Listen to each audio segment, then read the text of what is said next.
ನಮಸ್ಕಾರ ನನ್ನೆಲ್ಲ ಧ್ಯಾನ ಬಂಧುಗಳಿಗೆ ಅಂತ ತಿಳಿಸುತ್ತಾ ಶುಭೋದಯ ಶುಭ ದಿನ ನಮ್ಮದಾಗಿದೆ. ಇವತ್ತೊಂದು ಗುರುವಾಣಿ ನೋಡೋಣ ಏನು ತಿಳಿಸ್ತಾರೆ ಗುರುಗಳು. ನಾವು ಹೇಗೆ ಜೀವನ ಹೇಗೆ ಸಾಗಿಸ್ತಾ ಇದ್ದೀವಿ, ಎಲ್ಲಿ ತಪ್ಪು ಮಾಡ್ತಾ ಇದ್ದೀವಿ, ಏನು ತಿದ್ದುಕೋಬೇಕು ಅಂತ ಏನು ತಿಳಿಸ್ತಾರೆ ನೋಡೋಣ ಗುರುಗಳು.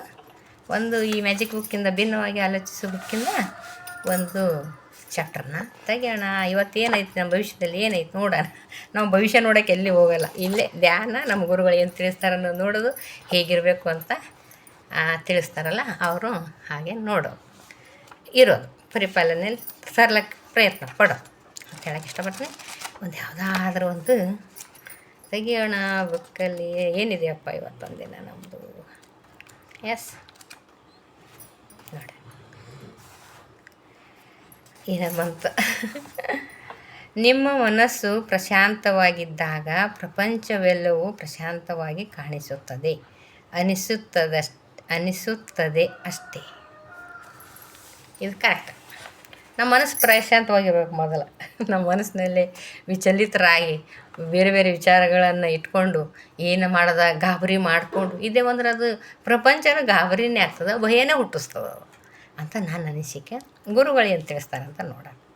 ಒಮ್ಮೆ ಏನಾದರೊಂದು ಪ್ರಯತ್ನವನ್ನು ಮಾಡಿ ನಮ್ಮ ಮನಸ್ಸಿನಲ್ಲಿ ಶಾಂತಿಯೇ ನೆಲೆಸುವಂತೆ ಮಾಡಿಕೊಂಡಿದ್ದಾರೆ ಜೀವನವೇ ಮರೆಯಲಾರದಂಥದ್ದಾಗುತ್ತದೆ. ನಿಜ. ಎಲ್ಲ ಸಾಕ್ಬಿಡಪ್ಪ ಆಸೆ, ಏನೋ ಯೋಚನೆ ಮಾಡಲಾರ್ದೆ, ಯಾವುದೇ ಯೋಚನೆ ಮಾಡಲಾರೆ ಅಕಸ್ಮಾತ್ ಸಾಕಂತ ಏನೋ ಒಂದು ದಿನ ಶಾಂತವಾಗಿ ಕುಂಡಿರ್ತೀವಿ ನೋಡು, ಒಂದೊಂದು ಸ್ವಲ್ಪ ಆಗ್ತದೆ. ಯಾವತ್ತೋ ಇಂಥ ವೈರಾಗ್ಯ ಬರ್ತೈತೆ ನಮಗೂ. ಆಗ ಇಂಥ ವೈರಾಗ್ಯ ಬರೋದು ಭಾಳ ಕಷ್ಟ. ಅದೆಲ್ಲ ಭಾಳ ಬರೋದಿಲ್ಲ. ಯಾಕಂದ್ರೆ ನಾವು ಎಲ್ಲಿದ್ದೀವಿ? ಪ್ರಪಂಚದಾಗಿದ್ದೀವಿ, ಭ್ರಮಾತ್ಮಕದ ಜೀವನದಲ್ಲಿದ್ದೀವಿ. ನಾನು ಶಾಂತವಾಗಿ ಕೂತ್ಕೊಂಡ್ರೂ ಕೂಡ ಎದುರಿನವ್ರು ಬರೋರು ನಮ್ಮನ್ನು ವಿಚಲಿತರನ್ನಾಗಿ ಮಾಡ್ತಾರೆ. ಏನಾರ ಒಂದು ಅಂತಾರ, ಅವ್ರು ನಮ್ಮನ್ನು ಕೀಳದಿಂದ ನೋಡಲೂಬಹುದು, ಅಯ್ಯೋ ಅಹಂಕಾರಿ ಅಂತಲೂ ಅನ್ನಬಹುದು. ಏನು ನೂರಾರು ಅಂತಿರ್ತಾರೆ. ಜನರ ಮನಸ್ಸನ್ನು ಹೇಗೆ ಅಳಿಯೋಕ್ಕಾಗುತ್ತದ? ಅವ್ರವ್ರ ಮೂಗಿನ ನೇರಕ್ಕೆ ಅವ್ರವ್ರು ನಮ್ಗೆ ಅಳಿತಾ ಇರ್ತಾರೆ. ಆವಾಗ ನಾವು ಡಿಸ್ಟರ್ಬ್ ಆಗ್ತಾನೆ ಇರ್ತೀವಿ. ಯಾಕಂದ್ರೆ ಕಿವಿಗೆ ಬೀಳ್ತಾವ ಏನೋ ಡಿಸ್ಟರ್ಬ್ ಆಗ್ತೀವಿ. ಆದರೂ ಕೂಡ ಇದರಲ್ಲಿ ಒತ್ತಡದಲ್ಲಿ ಕೂಡ ನಾವು ಅದರಲ್ಲಿ ಶಾಂತವಾಗಿ ಸ್ವಲ್ಪ ಕಂಡುಕೊಂಡಿದ್ವಿ ಅಂದ್ರೆ ಮರೆಯಲಾರದಂಥ ಸುಖ ಅನ್ನಿಸ್ತೈತೆ. ಅದೇನೋ ಒಂದು ಇವಾಗ ನಾವು ಧ್ಯಾನಕ್ಕೆ ಬಂದೀವಲ್ಲ, ಧ್ಯಾನ ಮಾಡ್ತೀವಿ, ಕಣ್ಣು ಮುಚ್ಚಿ ಸುಮ್ಮ ಕೂತ್ಕೋತೀವಿ, ಉಸಿರಿನ ಮೇಲೆ ಗಮನ ಇಡ್ತೀವಿ. ಯಾರು ಏನು ಅಂದಿದ್ರು ಧ್ಯಾನ ಮಾಡಿದ ಮನಸ್ಸಿಗೆ ಭಾಳ ಅದ್ಭುತ ನೋಡ್ರಿದು. ಮನಸ್ಸನ್ನು ಆಗಿ ಧ್ಯಾನ ಮಾಡ್ತಾ ನಾನು ಅಭ್ಯಾಸ ಆಗ್ತಾ ಧ್ಯಾನಸ್ಥರ ಆಯಿತು ಅಂದ್ರೆ ಮನಸ್ಸು ಧ್ಯಾನ ಮಾಡುವ ಮನಸ್ಸಿಗೆ ಪ್ರಪಂಚದಲ್ಲಿರುವ ಗೊಂದಲಗಳು ಯಾವುವು ನಮ್ಮ ಕಿವಿಗೆ ಬೀಳಲ್ಲ, ಕಣ್ಣಿಗೆ ಕಾಣಿಸಲ್ಲ. ಏನಾದರೂ ಕೂಡ ಓಕೆ ಆದ್ರೆ ಆಗಿರ್ಬೇಕು ಬಿಡು ಅಂತ ಹೀಗಂತ ಅದ್ರ ವಿಮರ್ಶೆ ಮಾಡೋಕ್ಕೆ ಹೋಗಲ್ಲ ನಾವು. ಅದು ಅಲ್ಲಿ ಆಕ್ಸಿಡೆಂಟ್ ಆಯ್ತು ಅಂತ ಒಂದು ಕಿವಿಗೆ ಬಿತ್ತಂದ್ರೆ ಯಾರ್ದಾಯಿತು, ಯಾಕಾಯಿತು, ಏನಾಯಿತು, ಯಾವಾಗ ಬಿದ್ರು, ಏನಾಯಿತು, ಯಾರು ತಪ್ಪಿತ್ತು, ಇವೆಲ್ಲ ಗೊಂದಲ ಮಾಡ್ಕೋತಿದ್ವಿ ಮೊದಲೆಲ್ಲ.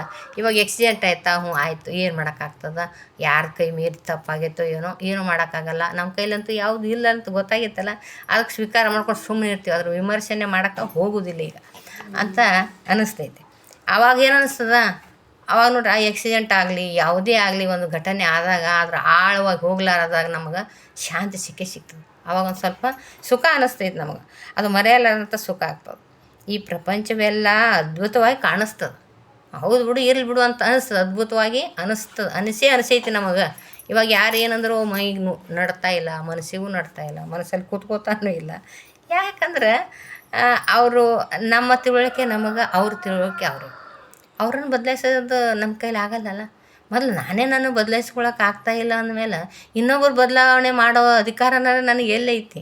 ನಾನೇ ಮೊದಲು ಬದಲಾವಣೆ ಆಗಬೇಕು. ಸರಿಯಾಗಿ, ಶುದ್ಧವಾಗಿ, ಸರಿಯಾಗಿ, ನ್ಯಾಯವಾಗಿ ನಾನು ಇರಬೇಕು. ಆವಾಗ ನಾನು ಹೇಳಬೇಕು, ನೀವು ನ್ಯಾಯವಾಗಿರ್ರಿ, ಸರಿಯಾಗಿರ್ರಿ ಅಂತ. ನಾನೇ ಡಿಸ್ಟರ್ಬ್ ಆಗ್ತಾ ಇರ್ತೀನಿ ಯಾವಾಗಾದರೂ ಎಷ್ಟು ನನಗೇ ಮನಸ್ಸು ಕಲುಷಿತ ಆಗ್ತಾ ಇರ್ತದೆ ಅಂದಮೇಲೆ ಅವ್ರಿಗೆ ಇನ್ನೊಬ್ರಿಗೆ ಅನ್ನೋದು ತಪ್ಪಾಗ್ತದೆ. ಅದಕ್ಕಾಗಿ ಏನು ಮಾಡಬೇಕು, ಮನಸ್ಸು ಕಲುಷಿತ ಆಗದಿರಂಗೆ ಮತ್ತು ಎಲ್ಲನೂ ಸ್ವೀಕಾರ ಮಾಡುವಂಗೆ ಈ ಆನಂದದ ಜೀವನ ಆನಂದ ಕಂಡ್ಕೋಬೇಕಾಗಿತ್ತಂದ್ರೆ ನಾವೇನು ಮಾಡಬೇಕು, ಹೆಚ್ಚು ಧ್ಯಾನ ಮಾಡಬೇಕು. ಹೆಚ್ಚು ಕಣ್ಣು ಮುಚ್ಕೊಂಡು ಕೂತಾಗ ನೋಡಿರಿ ಆನಂದ ಸಿಗ್ತದೆ. ಆದರೆ ಯಾವ ವಿಷಯ ಬಗ್ಗೆನೇ ವಿಶ್ಲೇಷಣೆ ಮಾಡೋಕ್ಕೆ ಹೋದೆ, ವಿಮರ್ಶೆ ಮಾಡಲಾರ್ದೆ, ತರ್ಕಕ್ಕೆ ಹೋಗ್ಲಾರ್ದೇ ಸುಮ್ಮನೆ ಇದ್ದು ಬಿಡಬೇಕು. ಸುಮ್ಮನಿದ್ದವ್ರದ್ದು ಏನು ಮಾಡೋಕ್ಕಾಗ್ತದೆ, ಯಾರೋ ಒಬ್ರನ್ನ ಅವ್ರು ಬೈತಾ ಇರ್ತೀವಿ ಅಂತ ತಿಳ್ಕೊಟ್ಟು ಅವಾಗ ಚಿಕ್ಕ ಮಕ್ಕಳು, ಈಗ ಚಿಕ್ಕ ಮಕ್ಕಳದೇ ಉದಾಹರಣೆ ತೊಗೋಬೋದು. ಯಾಕಂದ್ರೆ ದೊಡ್ಡವರಾದ್ರೆ ಅವ್ರು ವಾಪಸ್ ಅಂದ್ಬಿಡ್ತಾರೆ. ಈ ಸಣ್ಣ ಮಕ್ಕಳಿಗೆ ಮಾತು ಬಿಡಲಾರ ಮಕ್ಕಳನ್ನು, 1 ವರ್ಷದ ಮಕ್ಕಳಿಗನ್ನು ನಾವು ತಾಯಂದ್ರೆ ಸಿಟ್ಟಿಗೆರಿ ಎಷ್ಟಂತ ಬೈತೀವಿ. ಅವಾಗ ಹೋಮ್ವರ್ಕ್ ಮಾಡೋಕೆ ಬರಲೇನು, ಚಪ್ಪಲಿ ಶೂ ಅಲ್ಲಿ ಇಡೋಕೆ ಬರಲೇನು, ಹಾಗೆ ಮಾಡೋಕೆ ಬರಲೇನು, ಸಮಯ ಗೊತ್ತಾಗಲೇನು, ಬೇಗ ಎದ್ದೇಳೋಕ್ಕಾಗಲ್ಲೇನು, ಶಾಲೆಗೆ ಹೋಗ್ಬೇಕಾಗಲ್ಲ, ಎಷ್ಟೊಂದು ಮಾತಾಡ್ತೀವಿ ನಾವು. ಅವಾಗ ಏನು ಮಾಡ್ತಾವೆ ಮಕ್ಕಳು? ಸುಮ್ಮನೆ ಇರ್ತಾವೆ, ಅವಕ್ಕೇ ತಲೆಗೆ ಹೋಗೋದಿಲ್ಲ, ಸುಮ್ಮನೆ ಇರ್ತಾವೆ. ಅವು ಯಾವುದು ಆನಂದವಾಗಿರ್ತಾವೆ. ಹಂಗೆ ನಾವು ಮಕ್ಕಳ ಥರ ಎಲ್ಲ ಪ್ರಪಂಚದಲ್ಲಿ ಆಗಿರೋದೆಲ್ಲ ಸುಮ್ಮನೆ ನೋಡ್ತಾ ಅವ್ರು ಹೇಳ್ತಾರೆ ಕೇಳ್ತಾ ಇರಬೇಕು, ಈ ಕಿವಿಯಿಂದ ಬಿಡ್ತಾ ಇರಬೇಕು. ತಲೆಯಲ್ಲಿ ಒಳಗಡೆ ಇಟ್ಕೊಂಡೇ ಬಾರ್ದು, ಇಟ್ಕೋಬೇಕು ಒಳಗಡೆ ತಲೆಯಲ್ಲಿ ಇಟ್ಕೋಬೇಕು. ಯಾವುದು ಒಳ್ಳೆಯದನ್ನು ಹೇಳಿದ್ರೆ ಇಂಥ ಗುರುಗಳು ಬಂದು ಒಳ್ಳೆಯದನ್ನು ಮಾಡಿರಿ, ದಾನ ಧರ್ಮ ಮಾಡಿರಿ, ಮತ್ತು ಒಳ್ಳೆಯದನ್ನು ಮಾಡಿರಿ ಅಂತ ಹೇಳಿದಾಗ ಅದನ್ನು ಕೇಳಬೇಕು. ಧ್ಯಾನ ಮಾಡಿರಿ ಅಂತ ಹೇಳ್ತಾರೆ, ಆನಂದ ಕಂಡುಕೊಳ್ರಿ ಅಂತಾರೆ. ಈ ಥರ ಒಳ್ಳೆಯ ಮಾತುಗಳನ್ನು ಕೇಳಬೇಕು. ಈ ಬೇಡದಿರೋ ವಿಷಯಗಳು ಇರ್ತಾವಲ್ಲ, ಅನವಶ್ಯ ವಿಷಯಗಳು, ನನಗೆ ತೊಂದರೆ ಮಾಡವು, ಅವರಿಂದ ಆದಷ್ಟು ನನ್ನ ಮನಸ್ಸು ಕಲುಷಿತ ಆಗೋಂಥದ್ದು, ದೇಹ ಪರಿಸ್ಥಿತಿ ಕೆಲಸ ಕೆಡುವಂಥದ್ದು ಇರ್ತಾವಲ್ಲ, ಆ ಯೋಚನೆ ಮಾಡಿ ಏನಾಗ್ತದೆ, ನನ್ನ ದೇಹ ಪರಿಸ್ಥಿತಿ ಕೆಡ್ತದೆ, ದೇಹ ಆರೋಗ್ಯ ಅನಾರೋಗ್ಯ ಆಗ್ತದೆ. ಯಾಕಂದ್ರೆ ಅವು ಏನಾರ ಯಾರೋ ಒಂದು ಅಂದಾರ ಅಂತ ತಿಳ್ಕೊಂಡು ಅದು ಅವ್ರು ಯಾವ ಮೂಲಕ್ಕೆ ಅಂದಿರ್ತಾರೋ ಎದಕ್ಕೆ ಅಂದಿರ್ತಾರೋ ಗೊತ್ತಿಲ್ಲ. ನಾನು ಮನಸ್ಸಿನ ಮೇಲೆ ತೊಗೊಂಡು ಏನು ಮಾಡ್ತಾರೆ, ತಲೆನೋವು ಸ್ಟಾರ್ಟ್ ಆಗ್ತದೆ. ಅದು ಆಗಿಲ್ಲ ಇಂಥದ್ದೆಲ್ಲ ಎಷ್ಟು ಸರಿ ಆಗಿಲ್ಲ. ಯಾರೋ ಅವ್ರು ಯಾಕೆ ನನಗಂದರು, ಅವ್ರು ಯಾಕೆ ನನಗಂದರು ಅಂಥೇಳಿ ಈ ಥರ ತಲೆನೋವು ಆಗ್ತದಲ್ಲ. ಅದಕ್ಕೆ ಯಾಕೆ ಬೇಕಾಗಿತ್ತು, ಯಾಕೋ ಅಂದಿರ್ತಾರೆ, ಅವ್ರು ತಿಳುವಳಿಕೆ ತಕ್ಕನಂಗೆ ಅಂದಿರ್ತಾರೆ ಅವರು. ನಾವು ಹೀಗೆ ಎಲ್ಲ ಹಿಂದೆ ಬಂದಿದ್ದು, ಇವು ಹಾಗೆ ಇದ್ದೀವೇನು, ಈಗೇನು ಭಾರಿ ಶುದ್ಧ ಆಗಿ ಅಂತ ಅನ್ನಂಗಿಲ್ಲ.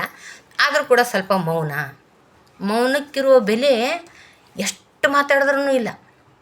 ನಾವು ಸುಮ್ಮನೆ ಇರಬೇಕು, ನಮ್ಮ ವ್ಯಾಲ್ಯೂ ಹೆಚ್ಚಾಗ್ತದೆ ಅಲ್ಲಿಗೆ. ಅಯ್ಯೋ ಸುಮ್ಮನೆ ಇರ್ಬೇಕಂದ್ರೆ ಈ ಥರ ಸ್ವಾಧ್ಯಾಯ ಮಾಡೋದು, ಧ್ಯಾನ ಪ್ರಚಾರ ಮಾಡೋದು ಹೇಳೋದ ಬಿಡೋರ್ಬೇಕೇನ್ರಿ? ಹಂಗಲ್ಲ. ಅನವಶ್ಯವಾಗಿರೋ ಕೆಟ್ಟವು ತಲೆ ಕೆಡಿಸ್ಕೊಳ್ಳೋವು, ಅವ್ರು ತಲೆ ಕೆಡಿಸೋ ನಮಗೆ, ನಾವು ಅವ್ರ ತಲೆ ಕೆಡಿಸೋದನ್ನು ಅದರಿಂದ ದೂರ ಇರಬೇಕು. ಈ ಧ್ಯಾನ ಮಾಡ್ಬೇಕು. ಹೆಚ್ಚೆಚ್ಚು ಧ್ಯಾನ ಮಾಡಿದ ಮನಸ್ಸಿಗೆ ಹೊರಗಿನ ಗೊಂದಲಗಳನ್ನು ಅಂಟುವುದೇ ಇಲ್ಲ, ಬರುವುದೇ ಇಲ್ಲ ಅಂತ ನಾನು ಹೇಳಕ್ಕೆ ಇಷ್ಟಪಡ್ತೀನಿ. ಆವಾಗ ಆನಂದ ಅನ್ನಿಸ್ತೈತಿ, ಸಂತೋಷ ಅನ್ನಿಸ್ತೈತಿ, ಭಾಳ ಖುಷಿ ಅನ್ನಿಸ್ತದೆ. ಎಲ್ಲಿ ತಿರ್ಸ್ತೀನಿ ಈ ಸ್ವರ್ಗ ಸುಖ ಅಂತ ಅನಿಸೈತೆ ನಮಗೆ. ಏನು ಈ ಧ್ಯಾನ ಸಿಕ್ಕ ಮೇಲೆ. ಇವಾಗ ಧ್ಯಾನ ಪ್ರತಿದಿನ ಧ್ಯಾನ ಮಾಡ್ದಂಗೆ ಪ್ರತಿ ನಮ್ಮ ಮನೇಲಿ ಏನೇ ಘಟನೆ ಆಗಲಿ ಆಗ್ತಾವೆ ಎಲ್ಲ. ಅಯ್ಯೋ ಧ್ಯಾನ ಮಾಡಿದ ತಕ್ಷಣ ನಿಮ್ಗೆ ಏನೂ ಆಗಿಲ್ಲೇನ್ರಿ, ಅಯ್ಯೋ ಅದು ಇದ್ದಿದ್ದೆ, ಪ್ರಪಂಚದಲ್ಲಿ ಇದ್ದೀವಿ ಅಂದಮೇಲೆ ಅದು ಇದ್ದಿದ್ದೆ. ಅದನ್ನು ತಗೊಳ್ಳುವ, ಸ್ವೀಕಾರ ಮಾಡುವ ಮನೋಭಾವ ಚೇಂಜ್ ಆಗ್ಯಾವ ಅಷ್ಟೇ. ಅದನ್ನು ಸ್ವೀಕಾರ ಮಾಡ್ತೀವಿ, ಆನಂದದಿಂದ ಸ್ವೀಕಾರ ಮಾಡ್ತೀವಿ, ಚಾಲೆಂಜಿಂಗ್ ಆಗಿ ತಗೋತೀವಿ. ಆಯಿತಾ, ಓಕೆ, ಅದಕ್ಕೆ ಪರಿಹಾರ ಹುಡುಕ್ತೀವಿ ನಾವು. ಆಗ ಈ ಪರಿಹಾರ ಹುಡುಕೋ ಮನೋಭಾವ ಯಾವಾಗ ಬರ್ತದಂದ್ರೆ ನಾವು ಧ್ಯಾನಸ್ಥರ ಆದಾಗ ಬರ್ತೈತಿ. ಧ್ಯಾನದಲ್ಲಿ ಕೂತು ಕಣ್ಮುಚ್ಚಿದಾಗ ನಮ್ಮ ಮನೆಯಲ್ಲಿ ಏನೇ ಪರಿಸ್ಥಿತಿಗಳು ಬಂದರೂ ಕೂಡ ಒಳಗಡೆ ಒಂದು ಇಂಟ್ಯೂಷನ್ ಅಂತ ಬರ್ತದೆ. ಒಳಗಡೆ ಒಂದು ಗುರು ಇರ್ತಾರೆ, ಆ ಗುರುವಿನ ವಾಣಿ ಬರ್ತದೆ. ಆ ಗುರುವಿನ ವಾಣಿ ನಾವು ಕೇಳೋಕ್ಕೆ ರೆಡಿ ಇಲ್ಲ. ಯಾಕಂದ್ರೆ ಟ್ರಾಫಿಕ್ ಜಾಮ್ ಮಾಡ್ಕೊಂಡ್ಬಿಟ್ಟು ಹೊರಗಡೆ ಎಲ್ಲ ಗದ್ದಲು ಹಾಕ್ಕೊಂಡು ಮಕ್ಕಳು, ಗಂಡ, ಮನೆ, ರೊಕ್ಕ, ಮನೆ ಮಾಡಲಿಲ್ಲ, ಹೊಲೆ ಮಾಡಲಿಲ್ಲ, ಕಂಪ್ಯಾರಿಸನ್ ಜೀವನ. ಅವ್ರಂಗೆ ನಾನು ಇರಬೇಕಾಗಿತ್ತು, ಮತ್ತು ಅವ್ರು ಯಾಕಂದರು, ಅವ್ರು ನನಗೆ ಯಾಕಂದರು, ನಾ ಭಾಳ ಕರೆಕ್ಟಾಗಿದ್ದೀನಲ್ಲ, ಈ ಥರ ಎಲ್ಲ ಗೊಂದಲ ಹಾಕ್ಕೊಂಡು ಏನು ಮಾಡೀವಿ. ಒಳ ಮನಸ್ಸಿನಾಗ ಏನು ಗುರು ಹೇಳ್ತಾ ಇರ್ತಾರಲ್ಲ, ಆ ವಾಣಿ ನಮ್ಗೆ ಕೇಳಿಸ್ತಾ ಇಲ್ಲ. ಆ ವಾಣಿ ಕೇಳಿಸ್ಬೇಕಂದ್ರೆ ಏನು ಮಾಡ್ಬೇಕು, ನಾನು ಆ ಹೊರಗಡೆ ಎಲ್ಲ ಶಾಂತ ಮಾಡಬೇಕು. ಶಾಂತವಾಗಿ ಅವಕ್ಕೆ ಸ್ವಲ್ಪ ಅಟ್ಯಾಚ್ಮೆಂಟಿಂದ ಡಿಟ್ಯಾಚ್ಮೆಂಟ್ ಆಗಬೇಕು. ಸ್ವಲ್ಪ ಆಳವಾಗಿ ಉಸಿರಿನ ಮೇಲೆ ಗಮನ ಇಡಬೇಕು. ಇಷ್ಟೇ, ಭಾಳ ಸರಳ ಐತಿ. ಆಳವಾಗಿ ಉಸಿರಿನ ಮೇಲೆ ಬ್ರಾಹ್ಮಿ ಮುಹೂರ್ತದಾಗ ಧ್ಯಾನಸ್ಥರ ಆದ್ವಿ ಅಂದ್ರೆ ಅದ್ಭುತವಾಗಿ ಎಲ್ಲವನ್ನೂ ಕೂಡ ಪಡ್ಕೋತೀವಿ, ಆನಂದ ಪಡ್ಕೋತೀವಿ ಅಂತ ಹೇಳಕ್ಕೆ ಇಷ್ಟಪಡ್ತೀನಿ. ಹಾಗೆ ಮನಸ್ಸಿನಲ್ಲಿ ಯಾವಾಗ ಶಾಂತಿಯು ನೆಲೆಯುತ್ತದೋ ಆಗ ನಾವು ನೋಡುವ ಪ್ರತಿಯೊಂದು ನಮಗೆ ಕಾಣಿಸುವ ಪ್ರತಿಯೊಂದು ಎಷ್ಟೋ ಪ್ರಶಾಂತವಾಗಿ, ಎಷ್ಟೋ ಹಾಯಾಗಿ, ಎಷ್ಟೋ ಅದ್ಭುತವಾಗಿ ಕಾಣಿಸಲು ಪ್ರಾರಂಭವಾಗ್ತದೆ. ನಮ್ಮ ಅಂತರದಲ್ಲಿ ಅದೇ ರೀತಿಯ ಅನುಭೂತಿ ಕೂಡ ಉಂಟಾಗ್ತದೆ. ನಾನು ಶಾಂತಳಾಗಿದ್ದೆ ಅಂದ್ರೆ ಹೊರಗಿದ್ದು ಕೂಡ ಶಾಂತನೇ ಕಾಣಿಸ್ತೈತಿ, ಚಲೋನೇ ಕಾಣಿಸ್ತದೆ. ಎಲ್ಲ ನನ್ನ ಮನಸ್ಸಿನಾಗೆ ಕಲುಷಿತ ಮಾಡಿಕೊಂಡು ಅವ್ರ ಬಗ್ಗೆ ಜಜ್ಮೆಂಟ ನಾನೇ ಮಾಡ್ಕೊಂಡು ಕೂತ್ಕೊಂಡೆ ಅಂದ್ರೆ ಮತ್ತು ಅದು ಹೊರಗಿಂದ ಅವರು ಹಂಗೆ ಕಮೆಂಟ್ ಜಜ್ಮೆಂಟ್ ಥರನೇ ಕಾಣಿಸ್ತದೆ. ನನ್ನ ಮನಸ್ಸೇ ಶಾಂತ, ಅವರು ಒಳ್ಳೆಯವರು, ಒಳ್ಳೆಯ ಆತ್ಮ, ಅವ್ರು ಏನೋ ತಿಳಿದು ತಪ್ಪು ಮಾಡ್ಯಾರ, ಇರಲಿ ಬಿಡು ಅಂತ ಸುಮ್ಮನೆ ಇದ್ದೀವಂದ್ರೆ ಭಾಳ ಅದ್ಭುತ ಆಗ್ತದೆ. ಅದ್ಭುತ ಅಂದ್ರೆ ಏನದು, ಅದು ಹೇಳಕ್ಕೆ ತೀರ್ದು ಆ ಅನುಭವ ಅನುಭವಿಸಿದವರಿಗೆ ಗೊತ್ತಿರ್ತದೆ. ನಾವು ಸುಮ್ಮನೆ ಇರ್ಬೇಕು, ಜಾಸ್ತಿ ಭಾಳ ತಲೆ ಕೆಡಿಸ್ಕೊಂಡು ಕೆಲಸ ಮಾಡಬಾರ್ದು. ಬೈದವ್ರು ಅಯ್ಯೋ ಈ ನ್ಯಾಯ ಹುಡ್ಕೋಕ್ಕೆ ಹೋಗ್ಬಾರ್ದು. ಈ ವಿಷಯ ಮಾಡೋಕ್ಕೆ ಹೋದ್ರೆ ಏನದು ನಮ್ಮ ಮರ್ಯಾದೆನೇ ಹೋಗ್ತದೆ. ಹಂಗೆ ಐತಿ. ಈಗ ಚರ್ಚೆ ಮಾಡ್ತಾ ಹೋದ್ರೆ, ಜಗಳ ಆಡ್ತಾ ಹೋದ್ರೆ ಸರಳವಾಗಿರೋ ಮಾತಿನಿಂದ ಕಠೋರವಾದ ಮಾತುಗಳು ಬರ್ತಾವೆ. ಮಾತಾಡ್ದಿರೋ ಮಾತು, ಬೇಡದಿರೋ ಮಾತು, ಅವಶ್ಯ ಇರಲಾರ್ದ ಮಾತಾಡಿ ಏನು ಮಾಡ್ತಾವೆ, ಸಂಬಂಧಗಳು ಹಾಳಾಗ್ತಾವೆ. ಅದಕ್ಕೆ ಏನು ಮಾಡಬೇಕು, ನಾವು ಜಾಸ್ತಿ ಸಂಬಂಧಿಗಳಾಗಲಿ, ಈ ಯಾರು ಫ್ರೆಂಡ್ಸ್ಗಳೆಲ್ಲ ಆಗಲಿ, ಹೆಚ್ಚಿಗೆ ಚರ್ಚೆ, ಏನೋ ಒಂದು ಮನಸ್ತಾಪ ಅದು ಬಂತು ಅಂದ್ರೆ ಹೆಚ್ಚಿನ ಚರ್ಚೆ ಮಾಡಬಾರ್ದು. ಸುಮ್ಮನೆ ಇರಬೇಕು. ಸುಮ್ಮನಿದ್ರೆ ಕೆಲಸ ಕಾರ್ಯಗಳು ಸರಿಯಾಗಿ ಆಗ್ತವೆ. ಅಂತ ನನ್ನ ಅನಿಸಿಕೆಯೂ ಕೂಡ. ಅವಾಗ ನಾವು ಶಾಂತವಾಗಿಯೇ ಇರ್ತೇವೆ, ಶಾಂತನೇ ಅನ್ನಿಸ್ತೇವೆ. ನಾವು ಆತ್ಮಶಾಂತಿಯನ್ನು ಹೊರಗಡೆ ಹುಡುಕುವುದನ್ನು ಬಿಟ್ಟು ನಮ್ಮ ಆಂತರದಲ್ಲಿ ನಮಗೆ ನಾವೇ ಪ್ರತಿಯೊಂದು ಸಮಯದಲ್ಲೂ ಪ್ರತಿಯೊಂದು ವಿಷಯದಲ್ಲೂ ಶಾಂತಿಯಿಂದ ಇರುವುದನ್ನು ಪ್ರಾರಂಭಿಸಿದರೆ ನೋಡಿರಿ, ನಾವು ಹೊರಗಡೆ ಶಾಂತ ಹುಡುಕೋದು ಬೇಡ. ನಾವು ಒಳಗಡೆ ಶಾಂತವಾದೀವಿ ಅಂದ್ರೆ, ಒಳಗೆ ಆಂತರದಲ್ಲಿ ಶಾಂತವಾದೀವಿ ಅಂದ್ರೆ, ಆತ್ಮಶಾಂತಿಗಾಗಿ ಹುಡುಕೋದಂದ್ರೆ ಶಾಂತಿ ಇರುವುದನ್ನು ಪ್ರಾರಂಭಿಸಿದ್ರೆ ಅದೇ ನಮ್ಮ ಪ್ರಪಂಚದೊಳಕ್ಕೆ ವಿಸ್ತರಿಸಿಬಿಡ್ತದೆ ನೋಡಿರಿ. ಒಳಗಡೆ ನಾನು ಶಾಂತಳಾದ್ನಂದ್ರೆ ಪ್ರಪಂಚ ಅವಾಗ ಶಾಂತ ಕಾಣ್ತದೆ. ಅದರೊಳಗೆ ಆ ಪ್ರಪಂಚದ ವಿಸ್ತಾರ ಕಾಣ್ತದೆ ನಮಗೆ. ಅವಾಗ ವಿಸ್ತಾರ ಇಷ್ಟು ಕಾಣಿಸೋದಿಲ್ಲ, ಒಬ್ರೊಬ್ಬರೇ ಪರ್ಟಿಕ್ಯುಲರಾಗಿ ಕಾಣಿಸೋದಿಲ್ಲ. ಅವಾಗ ಏನಾಗ್ತದೆ, ಒನ್ನೆಸ್ ಬಂದುಬಿಡ್ತದೆ. ನಾವೆಲ್ಲ ಒಂದೇ ಆತ್ಮ, ಒಂದೇ ಈ ಶರೀರ ಹೊತ್ಕೊಂಡು ಬಂದಿದ್ದೀವಿ. ಸ್ವಲ್ಪ ಜನ ಇಲ್ಲಿ ಬಂದು ನಾಟಕ ಮಾಡೋಕ್ಕೆ ಬಂದೀವಿ ಅಂತ ಅರ್ಥ ಆದ್ರೆ ವಿಸ್ತಾರವಾಗಿ ಕಾಣಿಸ್ತದೆ. ಈ ಥರ ಮಾಡಿ ನೋಡಿರಿ, ನೀವು ಒಪ್ಕೊಂಡು ನೋಡಿರಿ, ಎಲ್ಲನೂ ಕೂಡ ಸರಳ ಸ್ವೀಕಾರ ಮಾಡ್ಕೊಳ್ರಿ. ಭಾಳ ಖುಷಿ ಕೊಡ್ತಾವೆ ಎಲ್ಲನೂ. ನೋವೇ ಇರಲ್ಲ. ಹೊಸತನ ಯಾವಾಗಲೂ ಹೊಸತನವಾಗಿರಬೇಕು. ಪ್ರತಿದಿನ ನೋಡಿರಿ, ಉಸಿರು ನಿನ್ನೆದು ನಾಳೆದು ನೆನಪರಬೇಕು. ಭಾಳ ವಿಚಾರ ಮಾಡಬಾರ್ದು. ಉಸಿರು ಪ್ರತಿದಿನ ಹೊಸ ಉಸಿರನ್ನು ತಗೋಬೇಕು. ಆ ಅಮೃತನ ಹೊಸದೇ ಇರ್ತೈತಿ. ಏನಿರ್ತದೆ, ತಾಜಾ ಹೆಂಗೆ ತರಕಾರಿ ಇರ್ತದಲ್ಲ, ತಾಜಾ ತರಕಾರಿ ಇದ್ದಂಗೆ ತಾಜಾ ಉಸಿರನ್ನು ಒಳಗಡೆ ಸೇವಿಸ್ತಾ ಇದ್ದೇವಂದ್ರೆ, ತಾಜಾ ತರಕಾರಿ ಸೇವಿಸಿದ್ರೆ ಏನಾಗ್ತದೆ, ನಮಗೆ ಆರೋಗ್ಯ ಬಗ್ಗೆ ಸಿಗ್ತದಿಲ್ಲ. ಹಾಗೆ ಇದೇ ಥರ ಈ ತಾಜಾ ಉಸಿರನ್ನು ಒಳಗಡೆ ನಾವು ಉಸಿರನ್ನು ತೊಗೊಳ್ಳೋದು ಬಿಡೋದು ಮಾಡ್ತಾಯಿದ್ರೆ, ಧ್ಯಾನದಲ್ಲಿ ಇದ್ದೇವಂದ್ರೆ ಅವಾಗ ತಾಜಾ ಇರೋದು ತೊಗೊಂಡ್ರೆ ಏನಾಗ್ತದೆ, ಆತ್ಮಕ್ಕೆ ಶಾಂತಿ ಸಿಗ್ತದೆ. ಆತ್ಮ ಜ್ಞಾನೋದಯ ಆಗ್ತದೆ ನಮಗೆ. ಆವಾಗ ತಣ್ಣಗಿರ್ತೀವಿ. ಆವಾಗ ಎಲ್ಲನೂ ಕೂಡ ಶಾಂತವಾಗಿ ಕಾಣಿಸ್ತಾ ಹೋಗ್ತದೆ ಅಂತ ಹೇಳೋಕ್ಕೆ ಇಷ್ಟಪಡ್ತೇನೆ. ಗುರುಗಳದ್ದು ಕೂಡ ಅದೇ ಹೇಳ್ತಾ ಇದ್ದಾರೆ. ಪ್ರತಿಯೊಂದು ವಿಷಯದಲ್ಲೂ ಕೂಡ ಶಾಂತಿ ಪ್ರಾರಂಭ ಆದರೆ ಪ್ರಪಂಚದೊಳಗೆ ವಿಸ್ತಾರ ಆಗ್ತೀವಿ. ನಾವು ಪ್ರಪಂಚದೊಳಗೆ ಒಂದು ಅನ್ನಿಸ್ಬಿಡ್ತೇವೆ. ನಾನು ಬೇರೆ ಕಮೆಂಟ್ ಜಜ್ಮೆಂಟ್ ಮಾಡ್ಕೊತ ಹೋದೆ ಅಂದ್ರೆ ಬೇರೆ ಆಗಿಬಿಡ್ತೇನೆ. ನಾನೇ ಶಾಂತಳಾದೆ ಅಂದ್ರೆ ಈ ಪ್ರಪಂಚದೊಳಗೆ ಒಂದಾಗಿಬಿಡ್ತೇನೆ. ಎಲ್ಲ ಕಡೆಗಳಲ್ಲಿ ಎಲ್ಲ ಪರಿಸ್ಥಿತಿಯಲ್ಲೂ ಶಾಂತಿಯೇ ತುಂಬಿರುವುದು ಕಾಣಿಸಲು ಪ್ರಾರಂಭವಾಗ್ತದೆ. ನಾನು ಅವಳು ಶಾಂತಿ ಇದ್ನಿ ಅಂದ್ರೆ ಎಲ್ಲನೂ ಶಾಂತವಾಗಿ ಇರ್ತದೆ. ಆಗಿದ್ದು ಓಕೆ ಅನ್ನಕತ್ನಿ ಅಂದ್ರೆ ಎಲ್ಲನೂ ಶಾಂತವಾಗಿರ್ತೈತೆ. ಹೊರಗಡೆ ಏನೇ ಘಟನೆ ಆಗಲಿ, ಎಂಥದೇ ಆಗಲಿ, ನಾ ಶಾಂತವಿದ್ದೆ ಅಂದ್ರೆ ಅದು ಶಾಂತನೇ ಕಾಣಿಸ್ತದೆ. ಪ್ರಯತ್ನಿಸಿ ನೋಡಿರಿ. ಇವತ್ತೊಂದು ದಿನ ಯಾರು ಮಾಡಿ ನೋಡಿರಿ. ಏನೇ ಆದರೂ ಕೂಡ ಅದು ಕಮೆಂಟ್ ಜಜ್ಮೆಂಟ್ ಮಾಡೋಣ ಬೇಡ. ಶಾಂತವಾಗಿರೋಣ. ಇವತ್ತೊಂದು ಯಾರೇನಂದ್ರೂ ಕೂಡ ಗಪ್ಪಿರು, ಸುಮ್ಮನಿರುವುದಂದ್ರೆ ಮೌನಕ್ಕಿರೋ ಬೆಲೆ ಭಾಳ ಐತೆ. ಮೌನ ಮಾಡಿ ನೋಡ್ರಿ ನೀವು.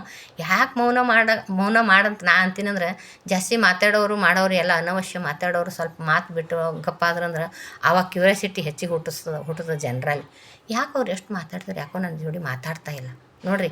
ಮಾತಾಡ್ತಿದ್ರೂ ಕೂಡ ಮಾತಾಡದೇ ಇರೋ ಇದಕ್ಕೆ ಮೌನಕ್ಕೇ ಬೆಲೆ ಜಾಸ್ತಿ ಆಯಿತು. ಅವರು ನನ್ನನ್ನು ನೆನೆಸ್ತಾ ಇದ್ದಾರೆ ಅಂದಮೇಲೆ ನಾನು ಮೌನವಾಗಿದ್ದಂದ್ರೆ ಎಲ್ಲರೂ ನನ್ನನ್ನು ನೆನೆಸ್ತಾ ಇರ್ತಾರೆ. ಮಾತಾಡಿ ನಮ್ಮನ್ನು ನೆನೆಸ್ಬೇಕು, ಪ್ರೀತಿ ಮಾಡಬೇಕು ಅಂತ ಏನಿಲ್ಲ. ಮೌನಕ್ಕಿರುವ ಬೆಲೆ ಭಾಳ ಐತಿ. ಅದಕ್ಕೆ ಜಾಸ್ತಿ ಸುಮ್ಮನಿರೋಣ ಅಂತ ಹೇಳೋಕ್ಕೆ ಇಷ್ಟಪಡ್ತೀನಿ. ಎಲ್ಲ ಪರಿಸ್ಥಿತಿ ಶಾಂತವಾಗಿ ಕಾಣಿಸ್ತದೆ ಅಂತ ಹೇಳ್ತಾರೆ. ಏಕೆಂದರೆ ಈ ಪ್ರಪಂಚವು ಕೇವಲ ನಮ್ಮ ಮನಸ್ಸಿನ ಒಂದು ಕನ್ನಡಿಯ ಮಾತ್ರವಷ್ಟೇ. ನೆನಪಿಟ್ಕೊಳ್ಳಿ, ಈ ಪ್ರಪಂಚ ನಮ್ಮ ಮನಸ್ಸಿನ ಒಂದು ಕನ್ನಡಿ ಇದ್ದಂಗೆ. ಕನ್ನಡಿ ರಿಫ್ಲೆಕ್ಸ್ ಆಗಿ ಹೆಂಗೆ ನಾ ಹೇಗಿದ್ದೀನಿ ಹಾಗೆ ಕಾಣಿಸ್ತದೆ. ಪ್ರಪಂಚನೂ ಕನ್ನಡಿ ಹೋಲಿಸ್ತಾರೆ ಗುರುಗಳು. ಅಲ್ಲ, ನಾನು ಹೇಗಿದ್ದೀನಿ ಹಾಗೆ ಅಂದಮೇಲೆ ನಾನು ಶಾಂತಳಾಗಿದ್ದೆ ಅಂದ್ರೆ ಶಾಂತವಾಗಿ ಕಾಣಿಸ್ತದೆ ಪ್ರಪಂಚ. ನಾನೇ ವಿಚಲಿತಳಾಗಿದೆ ಅಂದ್ರೆ ಏನು ಮೋಸ ವಂಚನೆ, ಕಲಿಗಾಲ ಅನ್ನೋಕೆ. ಈ ಕಲಿಗಾಲದಲ್ಲಿ ಕೂಡ ನಾನು ಸತ್ಯಯುಗನ ಸೃಷ್ಟಿ ಮಾಡಬೇಕು. ಸತ್ಯಯುಗನ ಸೃಷ್ಟಿ ಮಾಡಬೇಕು ಅಂದರೆ ಏನು ಮಾಡಬೇಕು? ಶಾಂತವಾಗಿರಬೇಕು. ಶಾಂತವಾಗಿ ಸ್ವೀಕಾರ ಮಾಡುವ ಮನೋಭಾವ ಬರಬೇಕು. ಅದೇ ಸತ್ಯಯುಗ ಆಗ್ತದೆ.